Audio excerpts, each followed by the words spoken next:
சொல்லுங்க நீங்க. நான் திமுக இந்த வேலை பார்த்து கொடுத்தேன், இந்த மாதிரி நான் பண்ணுங்க, அந்த மாதிரி இந்த மாதிரி அவங்களும் பண்ணாங்க. சரி, இந்த மாதிரி வேற மாதிரி ஆயிரம் வீசிக்காக போனேன், அங்கேயும் அந்த மாதிரி இந்த மாதிரி வேலை பார்த்ததுனால இந்த மாதிரி அந்த மாதிரி வேலை நினைச்சாங்க. இப்போ நான் அந்த மாதிரி இந்த மாதிரி வந்து தாவ கண்டிக்கிறேன். சொல்லுங்க, எந்த மாதிரி தான் சொல்லுங்க. அவங்களுக்கு வந்து என்ன சொல்றாங்க, யூடியூப்ல போட்டுருக்காங்க, ஒரு நிமிடம் விஜயந்தாக மாறிய பிரேமலதா.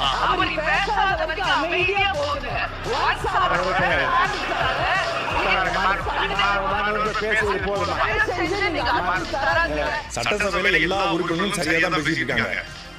இவன் ஒருத்தராலதான் ஒட்டுமொத்த சட்டசபைக்கே பிரச்சனை. இவன் வேணாம், நமக்கு வேணவே வேணாம், உள்ள விட்டீங்கன்னா பல இழக்க வேண்டிய மாதிரி அவங்க பேசிட்டாங்க. அது பேசுறது முக்கியம் கிடையாது.